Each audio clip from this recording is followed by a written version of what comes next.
درود بی پایان به ایران، درود بی پایان به همه شما دوستان عزیزی که بیننده این برنامه هستیم. در خدمتتون هستم با 65مین گزارش آپوزیتی و امروز هم 14 می 2025 میلادی برابر با 24 اردیبهشت 2584 شاهنشاهی کوروشی است.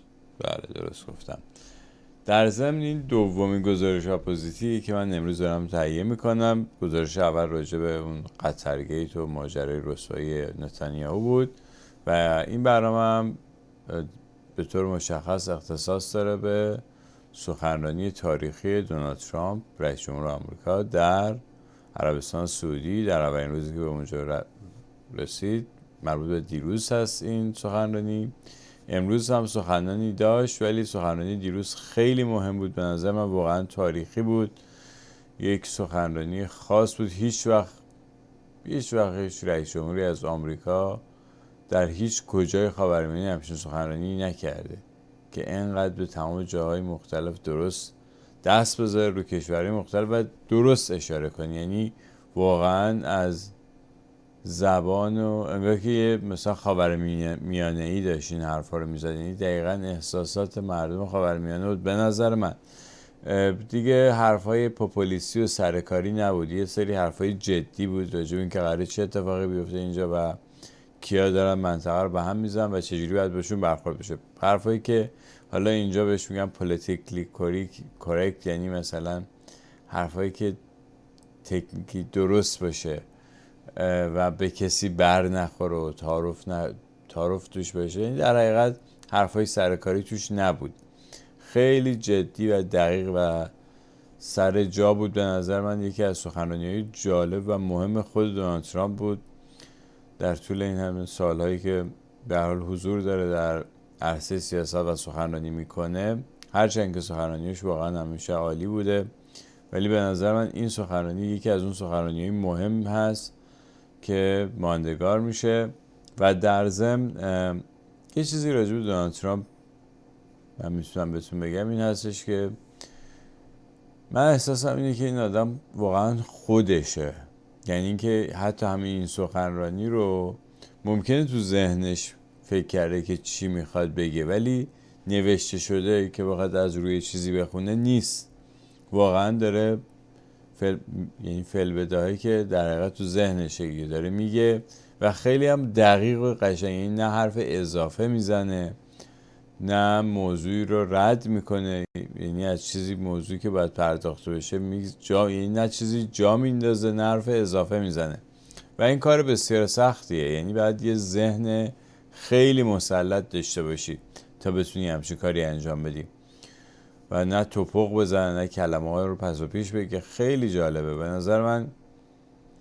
بعداً درس میدن این مدل سخنرانی کردن ترامپ رو و این سخنرانی هم خب حالا میپردازه. من بوده مثلا 15-16 تا تیکه از صحبتاشو در آوردم، 20 تا تیکه از صحبتاشو در آوردم که با هم دیگه گوش میدیم و بعدم راجعش من صحبت میکنم. در ضمن قبل از اینکه حالا به اون قسمت اولش برسیم، ترامپ بوده مثلا 10-15 دقیقه اول راجع به موفقیت‌های خودش در طی این 100 و چند روزی که سر کار اومده در آمریکا رو گفت که برای آمریکا چه کاری کرده و بعد تازه رسید به مسئله خاورمیانه. یعنی اول گفتش که من کیم، من چی کار کردم تا همین الان تو کشورم که بفهمن که با کی طرفن. البته مردم دارن دنبال میکنن اخبارو دیگه. الانم با هوش مصنوعی اینا سخت نیستش که ترجمه بکنی و بفهمی که دقیقا این آدم چی میگه، چی گفته، چی کار کرده از منابع مختلف.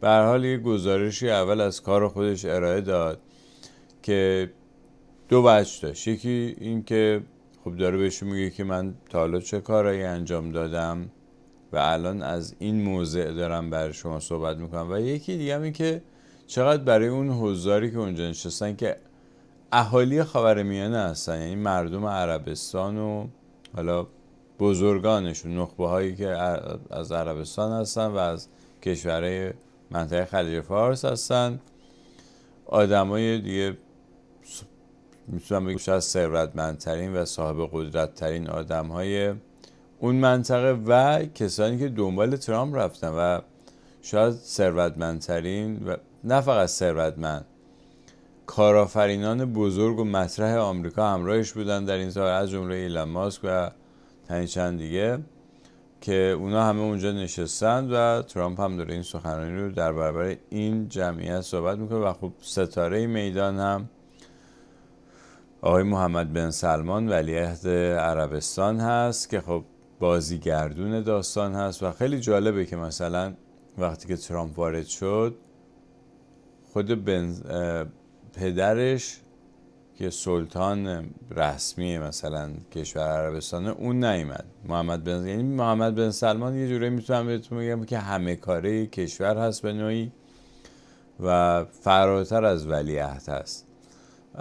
و به هر حال این پیش زمینه ای بود. حالا بریم به صحبتاشو با هم گوش بدیم. خیلی جدی، دقیق و به قول اینجا تو د پوینت بود صحبتاش. گوش میدیم تیکه اولشو با هم. When I left office, the only thing still standing between this region and its unbelievable potential was a small group of rogue actors and violent thugs seeking constantly to drag the Middle East backward and into havoc, mayhem, and indeed into war. Unfortunately, instead of confronting these destructive forces, the last U.S. administration chose to enrich them and empower them and give them billions and billions of dollars. The Biden administration, the worst administration in the history of our country, by the way, spurned our most trusted and long-standing Gulf partners, and I can say partners worldwide, one of our great, great partners, no matter who we look to. And we have great partners in the world, but we have none stronger and nobody like the gentleman that's right before me. He's your greatest representative, greatest representative. خب اینجا اشاره کرد به کمک دولت بایدن به تروریست‌ها، خشونت طلب‌ها، که منظورش خب حکومت ایران هست، حکومت جمهوری اسلامی هست. و یه جورایی میتونم بهتون بگم که گفتش که خب این حکومت بایدن بدترین رئیس جمهور تاریخ آمریکا بوده که حالا در آینده مشخص میشه دیگه. به نظر من حرفش درسته. حالا تاریخ نگاران و تاریخ نویسان در آینده قضاوت خواهند کرد.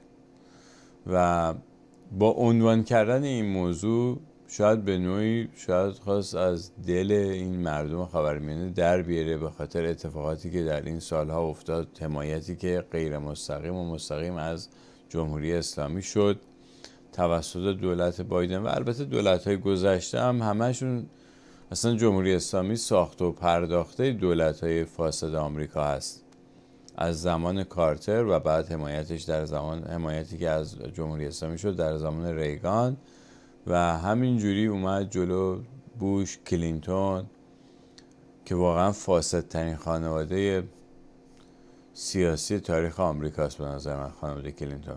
این هم تاریخ نگاران در آینده قضاوت خواهند کرد.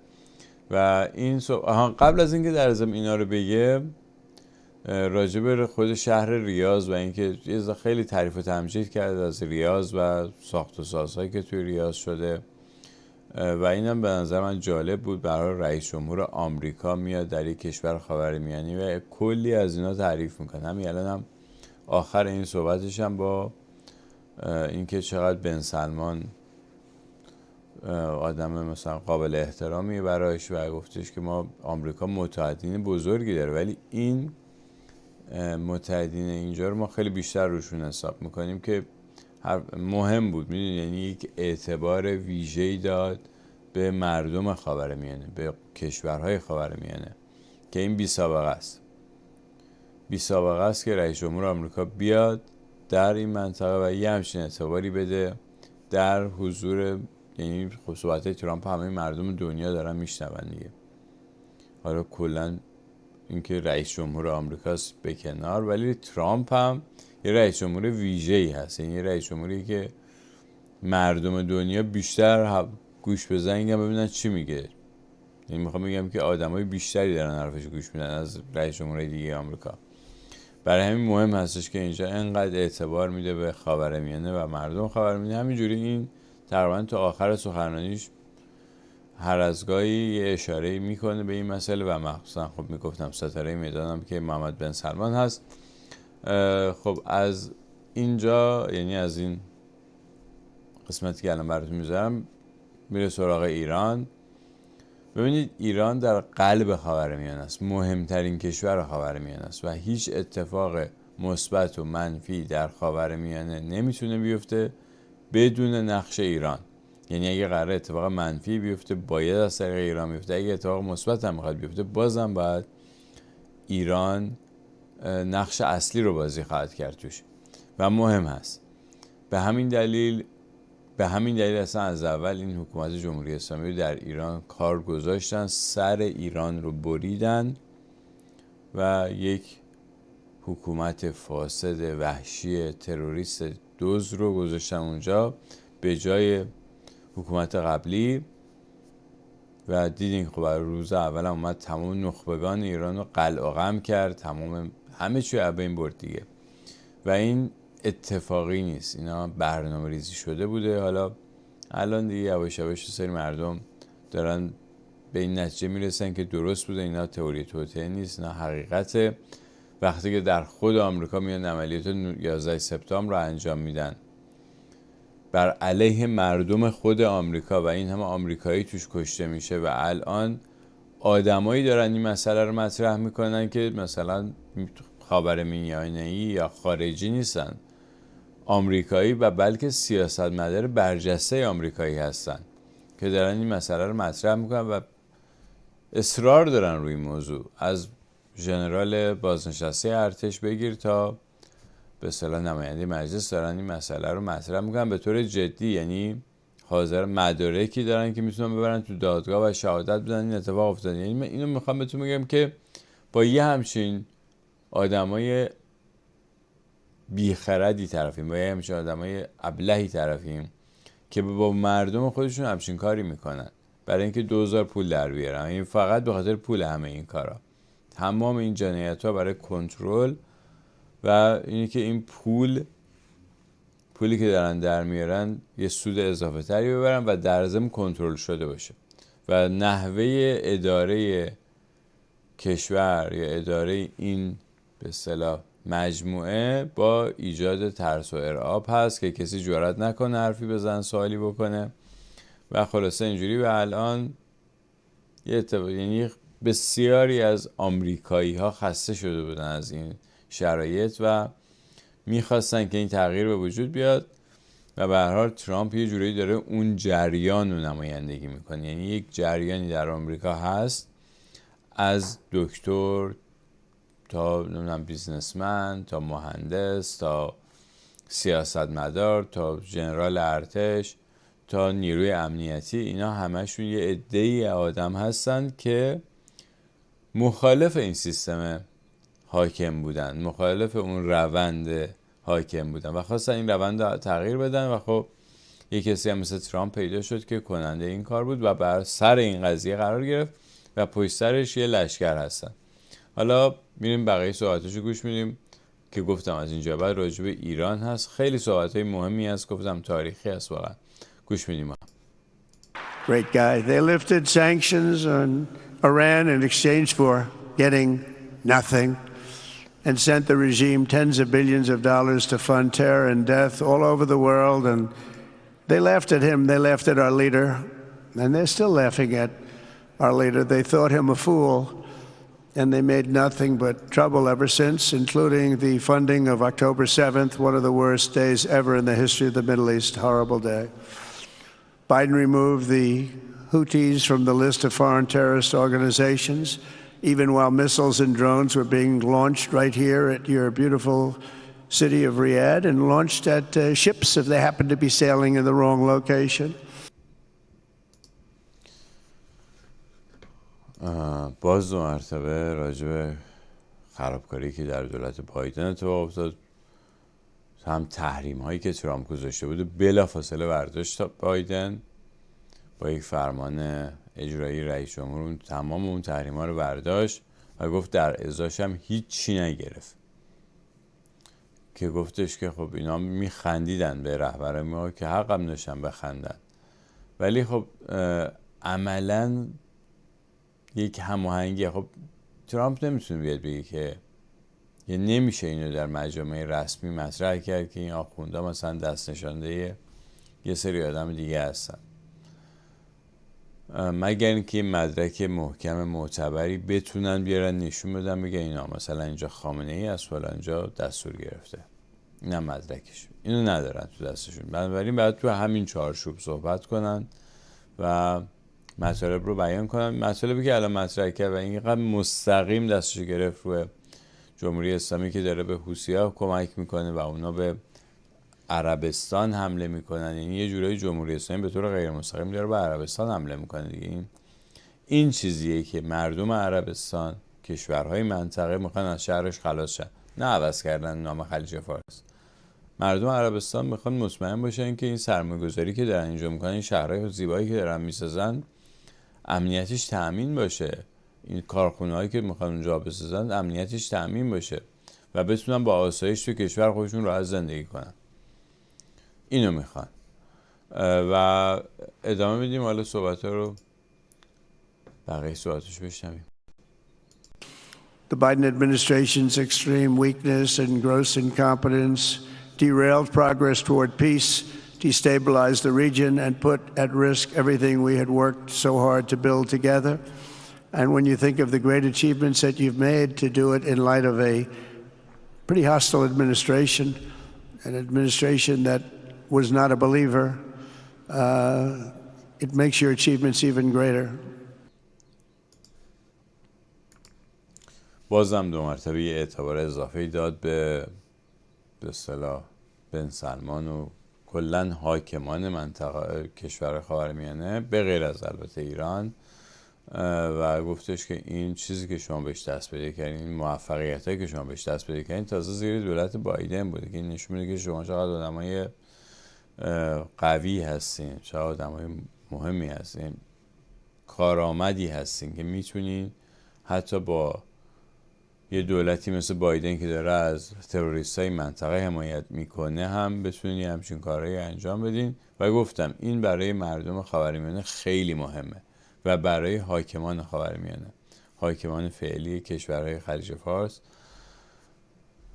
که همه ثروتمند هستن، زیباترین شهرهای دنیا رو تا الان ساختن. واقعا یه زمانی زیباترین شهرهای دنیا تو اروپا فقط میشد پیدا کرد، الان شما در منطقه خودمون در همین حاشیه جنوبی خلیج فارس شهرهای بیمانند و بیمثالی میتونیم ببینید، از نظر زیبایی، از نظر تمیزی، از نظر رفاهی که برای مردمشون تأمین کردن، امکاناتی که به مردم و شهروندانشون دادن بی سابقه است. یعنی مردم اروپا هم یا مردم آمریکا هم از چنین امکاناتی بهره مند نیستن، از چنین امتیازاتی بهره مند نیستن که مردم مثلا امارات متحده یا قطر ازش بهره مند هستن.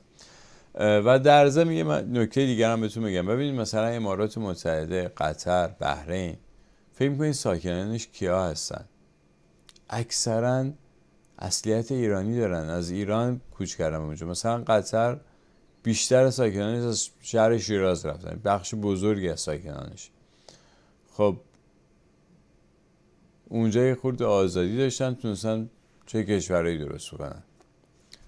یعنی میخوام بهتون بگم که تو ایران هم ما میتونیم به همین جا برسیم، بلکه بالاتر، بلکه بهتر، بخاطر اینکه امکاناتی که در ایران هست، حتی این مثلا ساحل شمالی خلیج فارس، از نظر طبیعی امکاناتی که توش فراهم هست بسیار بسیار بیشتر و بهتر از ساحل جنوبی است.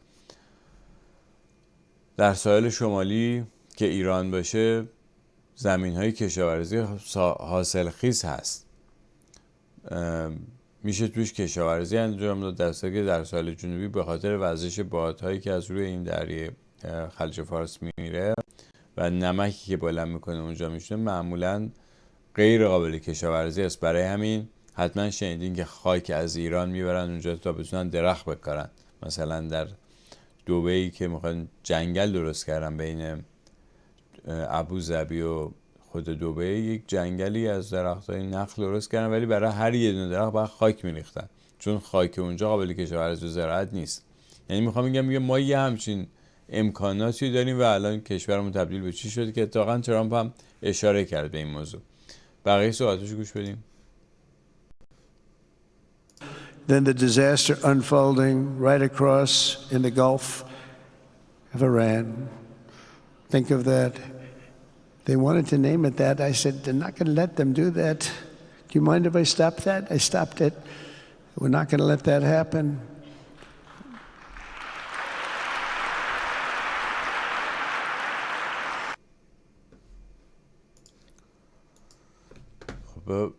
فکر میکنم خیلی مهم بود اصلا تمام این اتفاقی که افتاد. یعنی از این که گفتش که گفت میخواستن این اسم عوض کنن، اسم خلیج فارس رو میخواستن عوض کنن و گفت خودش خلیج ایران. برای الان روی شاید واژه فارس هم خیلی حساسیت هست میشه. برای گفت خلیج ایران که درستش هم همینه به نظر من. و جالبه گفتش که از من خواستن این اسم عوض کنم، گفتم نمیشه و گفتم من این کار نمیکنم، نمیشه. و اون واکنشی که مثلا بن سلمان و بقیه حضاری که اونجا دست زدن، اون واکنش خیلی معنی داره. یعنی اینکه ما هم نمیخوایم اسم اینجا عوض شه، ما هم دنبال عوض کردن، چون نبوده اصلا. شما تاریخ این منطقه، این خلیج فارس که دیروز اسمش نشده خلیج فارس، این خلیج فارس هزاران سال اسمش خلیج فارسه. شما هیچ جا پیدا نمی‌کنید که مثلا یک حاکمی در منطقه عربستان، در منطقه عرب نشین، حتی ایران، نام اینجا رو عوض کنه، مثلا بگه بهش خلیج عربی. هیچی پیدا نمی‌کنید. این ماجرا فقط از زمان جمال عبدالناصر شروع شد. اونم می‌خواست حس ملیگرایی رو در مصر زنده کنه. برای ملی کردن کانال سوئز اومد تحت تأثیر، به نظر من تحت تأثیر همون دیپ استیتی که همه جا نفوذ دارن، آدم دارن، معلم کشتن و اینا، اومد این ماجرای خلیج عربی رو اون زمان مطرح کرد که نباید به اینجا بگیم خلیج فارس، باید بگیم خلیج عربی، که اصلا ربطی به اون کانال سوئز و اون استعمار و اینا نداشت. فقط برای این بود که یه حربه‌ای باشه برای اختلاف انداختن بین مردم خاورمیانه. و همه میدونیم که کیا از این اختلاف انداختن ها سود میبرن، استفاده میبرن. و بعدم یه سری از همین شاهزاده های کشورهای همین شیخ نشینای خلیج فارس که بچه هاشون معمولا به مدرسه انگلیسی یا مدرسه اروپایی میفرستن، اونجا هم 2 مرتبه اینو کردن تو کلشون که نه چرا اسم اینجا خلیج فارس باشه بعد خلیج عربی باشه. این که میبینی شما یه سری از سیاستمدارا و حتی تکنوکرات‌های منطقه به اصطلاح شبه جزیره عربستان هم همین حرف رو تکرار کردن و امروز فهمیدن که غلط این حرف. برای همینی که اینجا دست میزنن وقتی گفتش که من عوض نمی‌کنم اینجا رو، دست دادن همشون، یعنی که حرف ما هم نیستیم. و این به نظر من خیلی مهم بود، تاریخی بود دیگه. بریم به سراغ صحبت‌های بعدی. While you have been constructing the world's tallest skyscrapers in Jeddah and Dubai, Tehran's 1979 landmarks are collapsing into rubble and dust. They had it going for a little while under a much different system, but those buildings are largely falling apart, falling down, while you're building some of the world's biggest and most incredible infrastructure projects. Buildings, all sorts of things you're building that nobody's ever even seen before. Iran's decades of neglect and mismanagement have left the country plagued by rolling blackouts lasting for hours a day. All the time you hear about it. While your skill has turned dry deserts into fertile farmland, Iran's leaders have managed to turn green farmland into dry deserts as their corrupt water mafia, it's called it the water mafia, causes droughts and empty riverbeds. They get rich, but they don't let the people have any of it.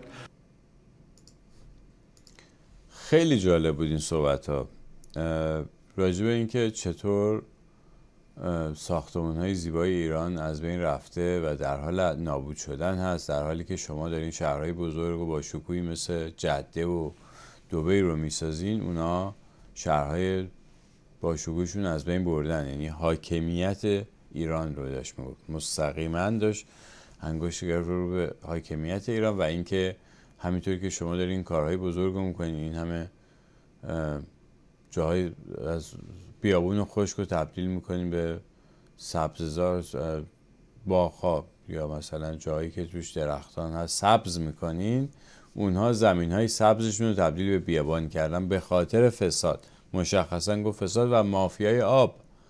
ببینید مافیای آب یعنی که من میفهمم اونجا چه خبره، یعنی که این داستان فساد داخل جمهوری اسلامی رو خوب میشناسه این آدم. اون کسانی که نگران بودن که آخوندا سر ترامپ کلا میذارن یا این بازاریه، نمیفهمه، بی سواده، این حرفا رو من خیلی شنیدم. دوست دارم بدونم الان نظرشون چیه راجع به این حرفا. یعنی باید یه خورده به خودشون بیان و حتی خجالت بکشن از خودشون برای اینکه انقدر سطحی تحت تأثیر رسانه ها قرار میگیرن. ببینید این رسانه ها همون رسانه های دروغگویی هستن که اومدن 4 سال گفتن این آدم روساست، روسا بهش پول دادن، هیچ مدرکی هم نتونستن نشون بدن، استیزایش کردن. همین رسانه ها داشتن این حرفا رو میکردن تو کله مردم و الان دو مرتبه همین رسانه ها دارن همون دروغا رو میگن.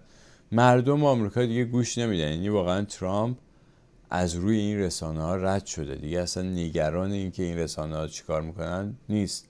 خیلی راحت بهشون میگه فیک نیوز تمام شد. هنوز ولی من میبینم یه سری هموطنان خود ما، هموطنان ایرانی من که مثلا 30 سال 40 سال دارن تو آمریکا زندگی میکنن، همچنان تحت تاثیر همین رسانه ها. هنوز میری تو خونه‌شون میبینی CNN باز دارن CNN گوش میدن، غیر از اصلا از هیچ منبع دیگه ای هم نمیرن خبر بگیرن. بابا خب یه کانال، یه اکانت توییتری چیزی هم درست بکنین، برین اونجا هم خبرها رو چک کنین. برای شعور خودتون ارزش قائل شین و انقدر راحت تحت تاثیر قرار نگیرین، انقدر راحت بازیچه نشین. راجع به خلیج فارس هم خیلی با اون فیک نیوزی که اومد مطرح کرد و گفتش که نمیدونم ترامپ قراره بره اونجا اعلام کنه که اینجا اسمش خلیج عربی، از این بعد حالا نمیدونم، الان میان از مردم معذرت خواهی میکنن بابت اون اخبار غلطی که منتشر کردن یا اینکه روشونو میکنن اونور رو سود میزنن. این هم یه روی کردیه که ما از یه سری آدمی هم که خیلی مدعی روشنفکری و بالانس بودن و متوازن بودن از این ادعاها دارن و صاحب مثلا یه کانال تلگرامی هستن یا صاحب وبسایت هستن یا تریبونی دارن و همش دم به دم همین شایعه دادن، دم به دم همین فیک نیوزی که از طریق ایندیپندنس فارسی اولین بار منتشر شد. یعنی اسوسییتد پرس یه خبری داد و خود رسانه‌های آمریکایی هم خیلی بهش نپرداختن، ولی ایندیپندنس فارسی اینو تیتر زد و بقیه رسانه‌های دیگه هم همینجوری به دنبال اون توی توییتر یه جریانی درست کردن، یه میتونم بگم تشتت افکار بین مردم درست کردن. آخه چه نفعی میبریم برای اینکه مثلا 4 تا کلیک و ریتوییت بگیرین یا اینکه بگیم به خودتون قراره بشین میگین دیدین گفتیم این ترامپ آدم مثلا عوضی یا آدم درستی نیست. خب الان بیاین حداقل یه خورده به قول اینجا یه دیسنسی داشته باشین، یه خورده وجدانن و با انصاف بیاین بگین که بله اشتباه کردیم. من منظورم با اون رسانه دارها و تریبون داراست، نه مردم عادی، نه بقیه مثلا مخاطبانی که خودشون فقط مصرف کننده اخبار هستن. ولی اون کسانی که دارن خبر درست میکنن حقشه که الان بیان عذرخواهی کنن از مردم. بریم به سراغ خبر بعدی. And then, of course, there's the key difference at the root of it all. While the Arab states are focused on becoming pillars of regional stability and world commerce, Iran's leaders have focused on stealing their people's wealth to fund terror and bloodshed abroad.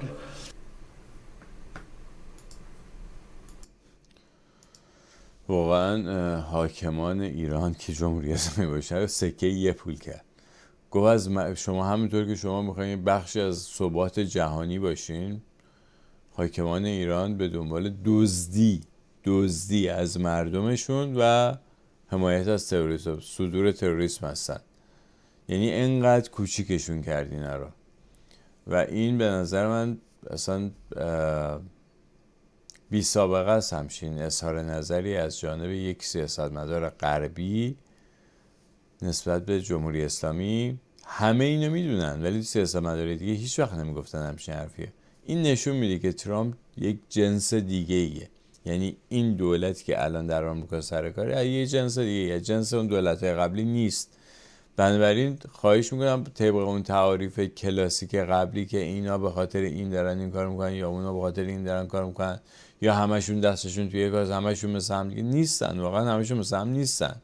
یعنی این دولت، این آقای دونالد ترامپ مثل اون رئیس جمهورهای قبلی آمریکا نیست واقعا. یعنی اینو با یه ذره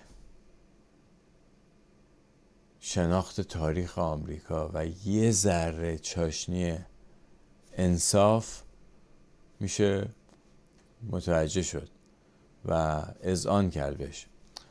ببخشید دیگه من دلم پره یه خورده از برخی از هموطنان خودمون. حالا من کار ندارم اصلا سایبری هن، نمیدونم پول میگیرن، هر چی، بالاخره یه آدمه، یه مغز تو کلشه، بعد برای خودش ارزش قائل بشه که یه خورده اون چیزی که میگه رو یه خورده روش فکر کنه، ببینه راجع به چی داره صحبت میکنه. بگذاریم بریم به سراغ قسمت بعدی که باز برمیگرده به همین ادامه کوبیدن جمهوری اسلامی هست. اینم با هم میشنویم.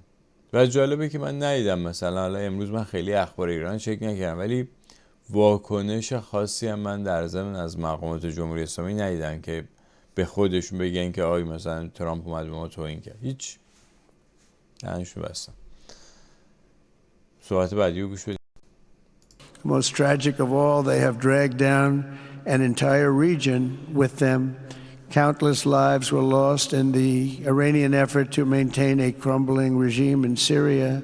Look at what happened with Syria. In Lebanon, their Hezbollah proxies have pillaged the hopes of a nation whose capital, Beirut, was once called the Paris of the Middle East. Can you imagine? All of this misery and so much more was entirely avoidable, absolutely avoidable. And Mohammed knew that. He knew that. Smart people knew that. If only the Iranian regime had focused on building their nation up instead of tearing the region down.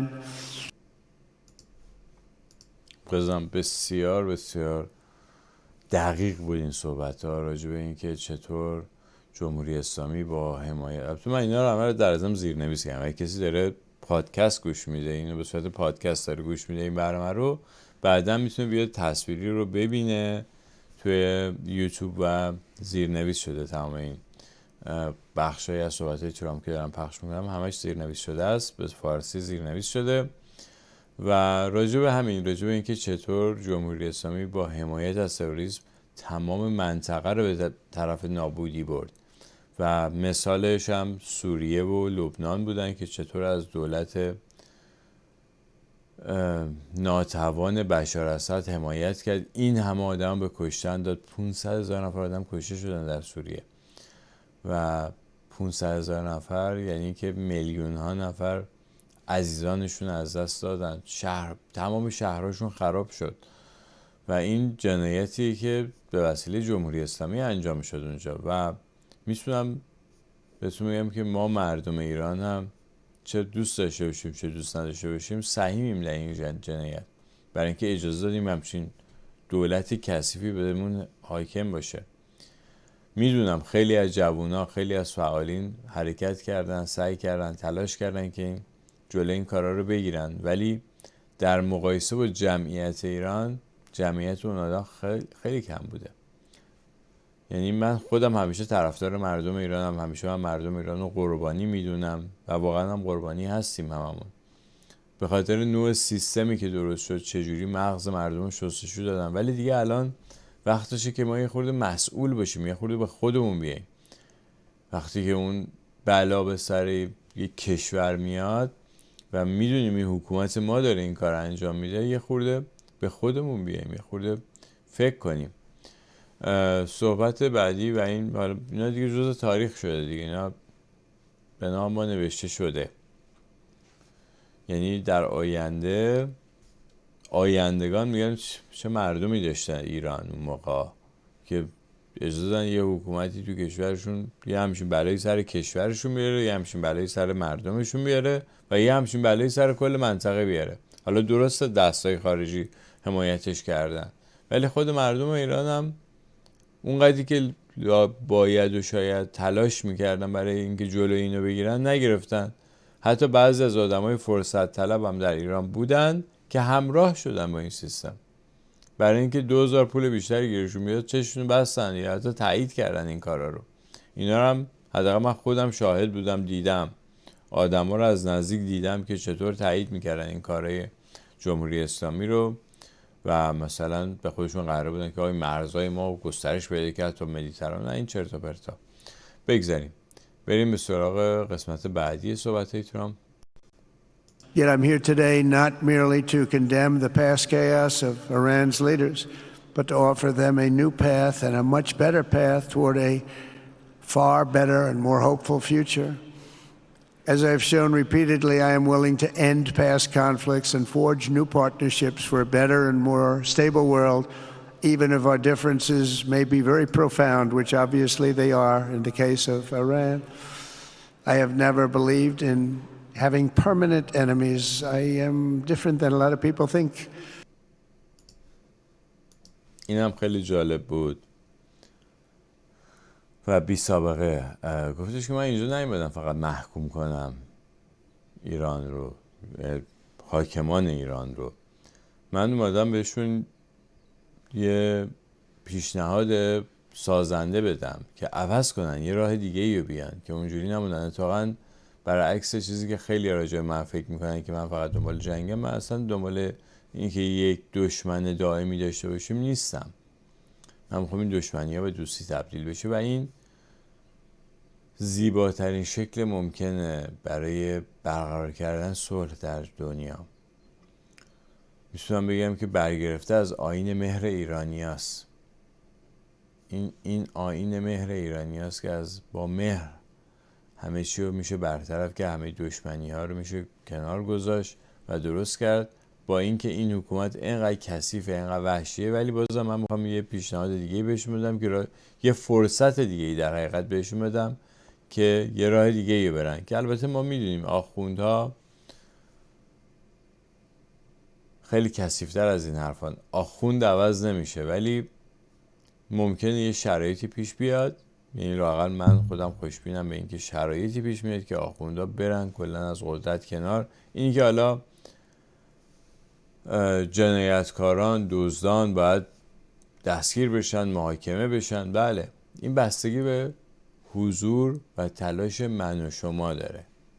من و شماییم که وظیفه داریم بریم دنبال شناسایی این دزدا، جاهاشون رو پیدا کنیم، حسابای بانکیشون رو پیدا کنیم و بریم دنبالش از طریق مجامع بین‌المللی و بتونیم این پولا رو برگردونیم به کشورمون، یا اون جنایتکاران رو برگردونیم بیاریمشون سر میز دادگاه. اینا دیگه تلاش ماست. مهم این قسمتی که فعلا در کشور ما باز بشه، به روی اقتصاد دنیا تروریست بازی تموم شه، حکومت مذهبی تموم شه و این تهدید و ارعاب مردم، فعالین مدنی واقعی، یعنی اون کارگری که میخواد بره حقشو بگیره، نتونن روش یه لیبل بزنن، یه برچسب بزنن به پیشونیش که این جاسوس اسرائیل یا جاسوس آمریکاست یا به فلان شبکه معاند گفتگو کرده، به این دلیل ما 10 سال نمی‌ریزیم زندان. از این حربا گرفته میشه دست جمهوری اسلامی با عادی شدن روابط ایران و آمریکا. بریم به بقیه صحبت‌ها که خیلی خیلی مهم است. I don't like permanent enemies, but sometimes you need enemies to do the job, and you have to do it right. Enemies get you motivated. In fact, some of the closest friends of the United States of America are nations we fought wars against in generations past, and now they're our friends and our allies. به نکته جالبی اشاره کرد راجع به این که دشمن دائمی نمیخوایم. خب گفتش که یه سری از دشمنای قبلی ما که با ما جنگیدن الان جزو دوستان و متحدان ما، مثالش آلمان و ژاپن هست. انقدری که ژاپنی ها سرباز آمریکایی کشتن، هنوز در تاریخ آمریکا هیچ کشوری انقدر سرباز آمریکایی نکشته که ژاپنی ها کشتن. البته آمریکایی هم خیلی از ژاپنی ها کشتن، ولی میخوام بگم که یه همچین جنگای خونین پشت سر گذاشتن ولی الان دوست و متحد هم دیگه، ایالات متحده و کشور ژاپن. همینطور در مورد آلمان. جنگ جهانی دوم خب یه بخش بزرگی از نیروهای نظامی آمریکا داشتن با نیروهای نظامی آلمان با نازی ها می جنگیدن، ولی الان دوستن ما و متحد هم هستن. این هم مثال جالبی بود راجع به اینکه دشمن دائمی نمیخوایم و دنبال اینکه دشمنی دائمی داشته باشیم نیستیم. و قسمت بعدی هم خیلی جالبه. I want to make a deal with Iran. If I can make a deal with Iran, I'll be very happy if we're going to make your region and the world a safer place. But if Iran's leadership rejects this olive branch and continues to attack their neighbors, then we will have no choice but to inflict massive maximum pressure, drive Iranian oil exports to zero like I did before. If you know that, they were a virtually bankrupt country because of what I did. They had no money for terror, they had no money for Hamas or Hezbollah, and take all action required to stop the regime from ever having a nuclear weapon. Iran will never have a nuclear weapon. این تهدیدی هم که الان کرد جمهوری اسلامی رو یه تهدید خیلی خاص و جالبی بود. گفتش که ما میخوایم منطقه امن بشه و مردم هم اینجا راحت زندگی کنن، ولی اگر رهبری که من خیلی خوشحال میشم اگه بتونیم یه معامله‌ای بکنیم با حاکمان ایران و به نوعی تموم بشه این داستان ها، ولی اگر قبول نکردن نگفت که میان بمبارونشون میکنیم ایران و خاکش به توبره میکشیم، از این حرفا نزد. گفت یه تحریم هایی روشون میذاریم که یه قطره نفت هم نتونن بفروشن، فروش نفتشون به صفر برسه، همونطوری که قبلا هم کرده بودن. و البته میدونه جمهوری اسلامی، یعنی حاکمان فاسد جمهوری اسلامی میدونن که بحث فقط فروش نفت نیست، هیچی نمیتونن بفروشن، تمام حساباشون بلاک میشه، تمام این انگلزادهاشون که فرستادن بیرون همه دستگیر میشن. یعنی بلده چی کار کنه این آدم. من فکر میکنم حتی حساب شده است، کارش برنامه‌ریزی داره. یعنی اگه بخواد میتونه توی یه روز همه عوامل جمهوری اسلامی تو آمریکا و که همشون هم بیرونن دیگه، همه یا آمریکان یا کانادان یا استرالیان یا تو اروپا، الان هم با فشاری که یعنی نفوذی که الان همه اروپا همه جای دنیا میتونم بگم یه جورایی نوکرش شدن، به حرفش گوش میدن. آمریکا که به کنار، تو خود آمریکا که راحت یعنی با این تغییراتی هم که انجام شده، اف بی آی و اونم رئیس CIA اینا هم عوض شدن، برای همین خیلی راحت میتونن یه شبه همه این عوامل جمهوری اسلامی رو، چه از انگلزاده ها، چه اونایی که تو دانشگاه ها کار میکنن، نمیدونم توی مراکز نایاکی ها این ور اون ور، همه کسایی که یه جوری تو پولشویی و دزدی از ایران دارن همراهی میکنن جمهوری اسلامی، همه رو میتونن دستگیر کنن به جرم همکاری. یعنی قشنگ لیبل تروریست هم میشه بهشون زد و حتی به زندان انداختشون تو خود آمریکا. و خب اون موقع است که جمهوری اسلامی یعنی میدونه جمهوری اسلامی هم اینو، به نظر من میدونم، برای همین میان و ما فکر میکنم که راضی بشن با تمام این توهینایی که الان ترامپ بهشون کرد. خیلی هم شیک، خیلی هم مؤدبانه زد تو سرشون و گفتش که دزدین، قاچاقچین، کشورتون از بین بردین و مافیای آب دارین، دزدی میکنین از مردمتون، همه اینا رو بهشون گفت دیگه. این واقعا سکه یه پولشون کرد. ولی با این حال جمهوری اسلامی من فکر میکنم که راضی باشه که بیاد پای میز یعنی قبول کنه شرایط ترامپ رو و از اون کابوس خودشون نجات بده، از اینکه تمام حسابشون بلاک بشه بیرون و بچه هاشون هم دستگیر بشن. من فکر نمی کنم که همچین معامله‌ای بکنم و زیر بار همچین، یعنی حاضر بشن که خودشون به یه همچین خطری بندازن. و در ضمن این کاری که ترامپ الان که، یعنی این صحبتایی که کرد راجع به ایران، راجع به حاکمان ایران یا همون جمهوری اسلامی، که این بلاها رو سر این جمهوری اسلامی رو هم نمیگه، بخاطر اینکه خیلی از اون کشورهای خاورمیانه مسلمونن و به اسلام هنوز باور دارن و ممکنه که مثلا بهشون بر بخوره اگه بگه جمهوری اسلامی و میگه حاکمان ایران. و این صحبتایی هم که داره راجع به حاکمان ایران میکنه، یعنی که این حاکمان ایران دیگه نمیتونن سرکار بشن، یعنی به این وضع نمیتونن ادامه بدن و ما میدونیم که این حاکمان جور دیگه‌ای بلد نیستن کشور رو بچرخونن. و حالا ببینیم چی میشه. من که خوشبینم. قسمت بعدی رو هم میشنویم. But with that said, Iran can have a much brighter future, but will never allow America and its allies to be threatened with terrorism or nuclear attack. The choice is theirs to make. We really want them to be a successful country. We want them to be a wonderful, safe, great country, but they cannot have a nuclear weapon. This is an offer that will not last forever. The time is right now for them to choose. Right now, we don't have a lot of time to wait. اینم خیلی قابل تأمل بود و گفتش که من میخوام ایران کشور پیشرفته و با شکوهی بشه، پیشرفت کنه، حرکت کنه و الان بهشون این آفر، این پیشنهاد بهشون دادم. اما این همیشگی نیست، ما وقت نداریم زیاد. در ضمن ما نمیتونیم ببینیم که کشوری متحدان ما رو تهدید بکنه یا بهشون حمله بکنه، اینو تحمل نمیکنیم. و این آفر یا پیشنهادی هم که بهشون دادم همیشگی نیست، یعنی که بعد همین الان تو همین حد اکثر یکی دو هفته آینده، که من فکر میکنم حد اکثر 4-5 روز آینده است، بعد تصمیمتون بگیرین، بیاین پای قرارداد امضا کنین، شرایط رو بپذیرین. شرایط هم اعلام کرده. پله اول برچیدن غنیسازی اتمی، غنیسازی هسته‌ای است. اگرم میخواین برنامه هسته‌ای داشته باشین، راکتوراشو از خود آمریکا بگیرین، سوختش هم خود آمریکا بهتون میده و که عراقچی هم تقریبا تا حدودی همین چیزا رو گفته بود تو اون توییتی که 3-4 هفته پیش زده بود. اعلام کرده بود که 1 تریلیون دلار سرمایه‌گذاری آمریکایی و 19 تا راکتور هسته‌ای دیگه که آمریکا مثلا تو ایران بسازه و اینا. من فکر میکنم معاملهش انجام شده، من فکر میکنم که انجام شده باشه و این به معنی عادی شدن روابط ایران و آمریکاست.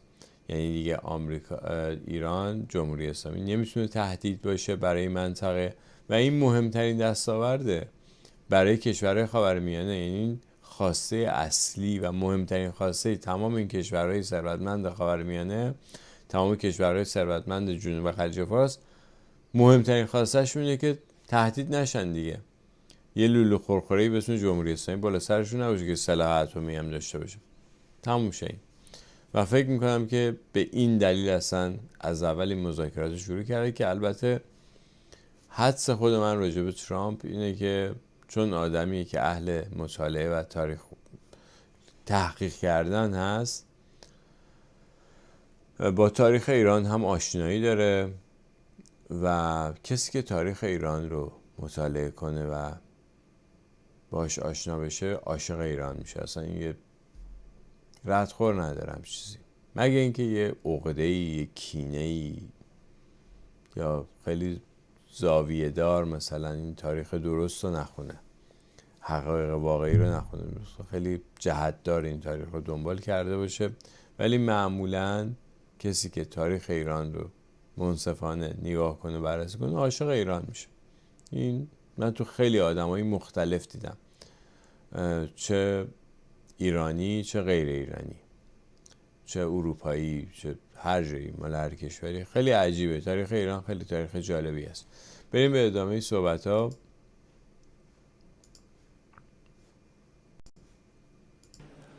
Things are happening at a very fast pace. happening right here. They're happening at a very fast pace. So they have to make their move right now, one way or the other. Make your move. As I said in my inaugural address, my greatest hope is to be a peacemaker and to be a unifier. I don't like war.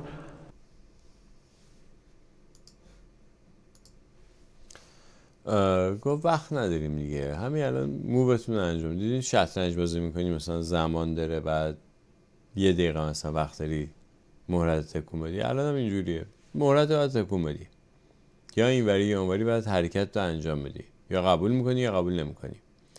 قبول کنی مشخصش اتفاقی میفته، قبولم نکنی هم مشخصش اتفاقی میفته. ولی باید الان تصمیم بگیری. یعنی 2 مرتبه مذاکره برای مذاکره، مثل اون مذاکرات اتمی قبلی که 10-15 سال طول کشید و آخرم رسید مثلا به یه چیز به درد نخوری مثل برجام، نه اونجوری دیگه نخواهد بود. همین الان باید تصمیم بگیرین و نتیجهش هم نتیجه میخواد. نتیجه‌ای که ترامپ میخواد صلحه. یعنی که 2 مرتبه یه جمهوری اسلامی باقی بمونه که بعداً بخواد تهدید بکنه، بعداً بخواد برنامه هسته‌ای را بندازه، بعداً بخواد تروریستا رو حمایت بکنه، موشک هوا بکنه. این همچین جمهوری اسلامی نمیتونه بمونه در ایران، بعد عوض شه. و این بخش از اون قراردادی یا اون آفر یا پیشنهادی که بهشون داده، من فکر میکنم که تمام اون چیزا باید تموم بشه و حالا خواهیم دید که در آینده چه اتفاقی میفته. خوشبین باشیم. بریم به سراغ صحبت بعدی. Just days ago, my administration successfully brokered a historic ceasefire to stop the escalating violence between India and Pakistan. And I used trade to a large extent to do it. I said, fellas, come on, let's make a deal. Let's do some trading. Let's not trade nuclear missiles. Let's trade the things that you make so beautifully. And they both have very powerful leaders, very strong leaders, good leaders, smart leaders. And it all stopped. Hopefully it'll remain that way, but it all stopped. I was very proud of Marco Rubio and all of the people that worked so hard. Marco, stand up. What a great job you did on that. Thank you, J.D. Vance, Marco. The whole group worked with you, but it was a great job. اشاره کرد به اینکه جنگ هند و پاکستان، جنگ که در راه بود انجام میشه، چند تا هواپیمای همدیگه هم داشتن با همدیگه موشک میزدن، داشت میرفت همینجوری اسکلیت کنه، به قول معروف خیلی اوج بگیره این جنگ، جلوشو گرفت و گفتش که آقا بیایم به جنگ با همدیگه موشک بزنیم، بیایم با هم تجارت کنیم. یه آفر تجاری به خوب به جفتشون داده که جنگ تموم شد. این حاکم قدرتمند و رئیس جمهور قدرتمند آمریکا یه همچین کاری میتونه بکنه.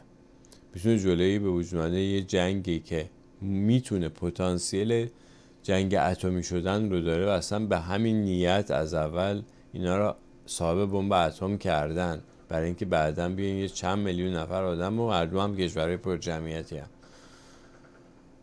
چند میلیون نفر آدم بیگناه رو به کشتن بدن برای اینکه مثلا جمعیت دنیا رو کم کنن. یه همچین برنامه‌ای ریخته بودن، ولی خب جلوشو گرفت. خیلی قشنگ و خیلی بی سر و صدا، بدون اینکه گندش بکنه، دادار دودور بکنه تو دنیا، بگه آی من این جنگو. نه، دوستا تو این سخنرانی میفکرم دومین باری که اشاره کرد به این موضوع، در صورتی که خیلی موضوع مهمیه، خیلی موفقیت بزرگیه برای یه دولت که در کل مثلا دوره 4 سالش یا 8 سالش شاید بتونه یه همچین کاری بکنه، به عنوان یک دولت موفق ثبت میشه تو تاریخ آمریکا مثلا. بریم صحبت بعدی که اشاره است به جنگ اوکراین و روسیه، اینم با هم بشنویم. I've also been working relentlessly to end the terrible bloodshed between Russia and Ukraine, and very importantly, talks are being held in Turkey later this week, probably on Thursday, and they could produce some pretty good results. Our people are going to be going there. Marco's going to be going there. Others are going to be going, and we'll see if we can get it done. پنجشنبه یعنی فردا یعنی میتونم بگم چند ساعت دیگه از الان قراره که دیدار مهمی بین ولادیمیر پوتین و ولادیمیر زلنسکی در ترکیه با میزبانی اردوغان اتفاق بیفته که اینجوری که الان ترامپ گفت مارکو روبیو هم قراره بره اونجا، ممکنه حتی خود ترامپ هم بره یه سری بزنه و این خیلی مسئله مهمیه، خیلی خوشبین هست و امیدوار هستش که به نتیجه برسه و این جنگ خانمانسوز بین اوکراین و روسیه هم تموم بشه و هفته‌ای 5000 نفر طبق گفته‌های قبلی خود ترامپ میگه 5000 تا سرباز که همه زن و بچه دارن، بالاخره مادر دارن، پدر دارن، اینا کشته میشن، تیکه تیکه میشن اونجا و بعد جلوش گرفته بشه. واقعا اتفاق خوبی اگه بیفته که امیدوارم بیفته. قسمت بعدی هم خیلی جالب هست، خیلی جالب و اثرگذار هست. But let me take this opportunity to thank the Kingdom of Saudi Arabia for the constructive role that you've played in facilitating the Ukraine talks. And it really is, you've been amazing. You've made everything available to us. Thank you very much. Thank you. And if we get that settled, we'll pay a special tribute to what you've done. You really did lay a great groundwork. Thank you very much. Appreciate it.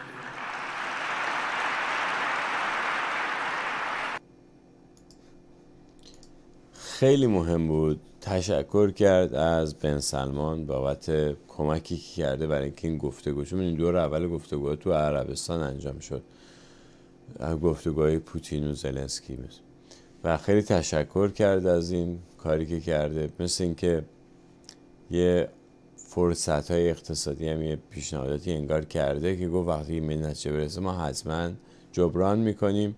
این خیلی مهم هست که کشورهای اروپایی به جای اینکه کمک کنن که این جنگ تموم بشه، همش روی تبل این جنگ کوبیدن، این زلنسکی رو سیخ کردن که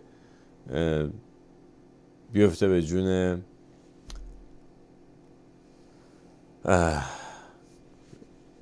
پوتین، یعنی سیخ بهش زدن که بره بیفته به جون پوتین و از اون طرف هم هی شرایط رو سخت‌تر کردن و خیلی برای اولین باره که یک کشوری از خاورمیانه میره بین دو تا کشور اروپایی صلح برقرار میکنه. این خیلی تاریخی هست و این هم 2 مرتبه ترامپ روش تاکید کرد. به نظر من هم برای اینکه اروپایی‌ها رو بشونه سر جاشون و بگه بیا صلحتون هم مدیون یک کشور خاورمیانه است. این خیلی مهمه، خیلی ارزش داره، خیلی اهمیت خاورمیانه رو 2 مرتبه برد بالاتر. به نظر من هیچ وقت رئیس جمهوری در آمریکا همچین کاری نکرده، همچین حرفی نزده، هیچ وقت و هیچ وقت همچین موقعیتی پیش نیومده. یه امتیاز بزرگ هست برای مردم خاورمیانه و بریم به صحبت بعدی. اینم جالب هست. My administration stands ready to help Lebanon create a future of economic development and peace with its neighbors. They have tremendous people in Lebanon, doctors, lawyers, great professional people. I hear it so many times. Likewise in Syria, which has seen so much misery and death, there is a new government that will hopefully succeed in stabilizing the country and keeping peace. That's what we want to see in Syria. They've had their share of travesty, war, killing, many years. That's why my administration has already taken the first steps toward restoring normal relations between the United States and Syria for the first time in more than a decade. اینا خیلی جالبه که کمک میکنیم به ساخته شدن بازسازی لبنان و سوریه، مخصوصا سوریه. خب همه شهرهاش از بین رفته و اینکه تحریما رو میخوام بردارن و گفت برای دهه هاست که رابطه سوریه و آمریکا رابطه خوبی نبوده و قراره این رابطه هم عادی بشه. این میتونم بگم پیش درآمد یا پیش قراول اون عادی شدن روابط ایران و آمریکاست.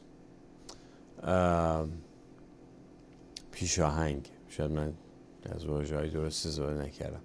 به هر حال اینم به نظر من خیلی اتفاق مهمی بود، خیلی سخنان جالبی بود راجع به اینکه این کشورها قرار ساخته بشه. یعنی این کشورها رو در حقیقت از دست جمهوری اسلامی در آوردیم و از دست دیپ استیت در آوردیم و بعدم نوبت خود ایرانی که از دست دیپ استیت در بیاد و این یعنی که صحبت‌های بعدیشو باید گوش بدیم که دیگه گل صحبتاش راجع به خاورمیانه است و با این صحبت هم برنامه رو تموم میکنیم. Everywhere we can, my administration is pursuing peaceful engagement, offering a strong and steady hand of friendship to all that will take it in good faith. Together, we have made unprecedented strides and tremendous progress, and we're still just at the dawn of the bright new day that awaits for the people of the Middle East, the great, great people of the Middle East.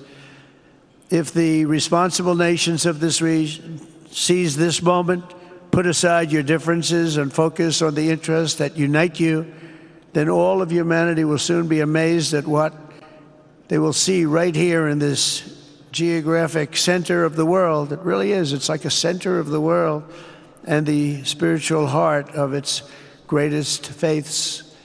For the first time in 1,000 years, the world will look at this region not as a place of turmoil and strife and war and death, but as a land of opportunity and hope, just like you've done right here, a cultural and commercial crossroads of the planet. برای اولین بار هستش که یک رئیس جمهور آمریکا اهمیت خاورمیانه رو، اون چیزی که هست و میگه، قایم نمیکنه، به زبون میاره برای همه مردم دنیا. همه مردم دنیا دارن میشنون که آقا اینجا مرکز جهانه، قلب معنوی جهانه، شاهراه اصلی بوده، جایی که تمام تمدن‌ها از اینجا رد میشدن و میدونی که قلب باز خاورمیانه هم ایرانه و این اهمیت ایرانه که اینو تا حالا هیچ رهبر خارجی نگفته بود و این اولین باره که یک رهبر به صورت کلاسیک اگه بخوایم بگیم غربی داره راجع به اینجوری تعریف میکنه از خاورمیانه و گفت و مردم خاورمیانه رو دعوت کرد به اینکه اختلافاتون رو بذارین کنار و با هم دیگه متحد بشین و یک سرزمین رویایی با شکوه بسازین. و به نظر من اینا خیلی جالب و خیلی امیدبخش است. امیدوارم که این اتفاق بیفته و مردم خاورمیانه هم روی خوش ببینن، واقعا لیاقتشو دارن که بهتر از این زندگی کنن. سپاسگزارم از توجهتون به این برنامه. هر چه در فهم تو آید آن بود مفهوم تو. سپاسگزار تا ایداری بعد. بدرود.